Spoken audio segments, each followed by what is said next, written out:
বর্তমান সরকার মাননীয় প্রধানমন্ত্রী জনাব তারেক রহমানের যে নির্বাচনী প্রতিশ্রুতি ছিল সেটির আলোকে সারা দেশের ন্যায় আমাদের এই সন্দ্বীপেও আজকে আমরা খাল খননের যে শুভ উদ্বোধন এইটি অনুষ্ঠিত হলো।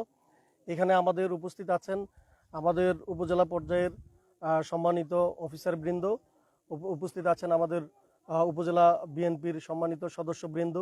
আমি সবার নাম মেনশন করছি না, অনেকে অনেক পদে আছেন, সবাই এখানে উপস্থিত আছেন। এখানে উপস্থিত আছেন আমাদের যাদের জন্য এই আয়োজন, আমাদের এই এলাকার জনসাধারণ এবং প্রিন্ট ও ইলেকট্রনিক মিডিয়ার সাংবাদিকবৃন্দ, সবাইকে আমার সালাম, আসসালামু আলাইকুম। আপনারা আমার সর্বশেষ যিনি বক্তব্য দিলেন ওনার বক্তব্যের ধারাবাহিকতায় বলতে হয় যে 1977 সালে মেজর জিয়াউর রহমান যেটি শুরু করেছিলেন, আজকে সেটির ধারাবাহিকতায় কিন্তু আজকে আমাদের সারা দেশব্যাপী 1500 কিলোমিটার কিন্তু আমাদের খাল খননের উদ্যোগ গ্রহণ করা হয়েছে। তারই ধারাবাহিকতা আমাদের এই জনপদে অর্থাৎ আমাদের এই সন্দ্বীপে আমরা এখানে 4 কিলো এবং মাইটভাঙ্গায় 4 কিলো, টোটাল 8 কিলোর কাজের যে শুভ উদ্বোধন সেটি আমরা আজকে এখানে সবার উপস্থিতিতে করলাম। বিশেষ করে আমাদের এই সন্দ্বীপের অভিভাবক মাননীয় সংসদ সদস্য জনাব মোস্তফা কামাল পাশা মহোদয়ের সদয় নির্দেশনা এবং আমাদের চট্টগ্রাম জেলার মান্যবর জেলা প্রশাসক জনাব জাহিদুল ইসলাম মিয়া স্যারের সার্বিক দিক নির্দেশনায় আমরা আজকে এটি উদ্বোধন করলাম।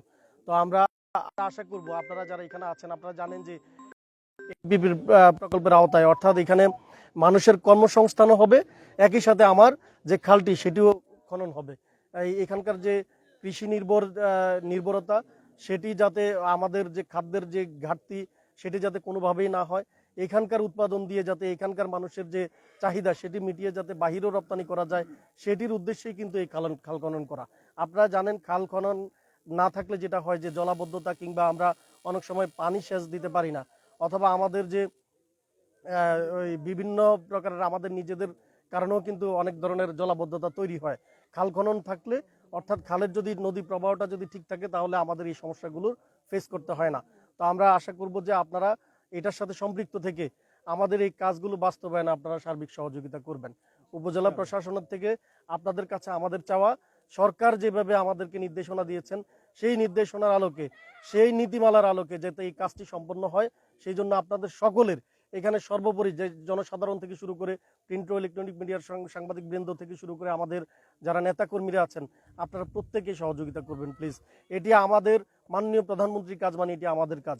এটা আমরা যদি প্রত্যেকে মনে করি যে না এটা আমার কাজ, এটা আমার নিজের, আমরা যদি সেই উন্নয়নটা তৈরি করতে পারি তাহলে এই কাজটি ভালো হবে।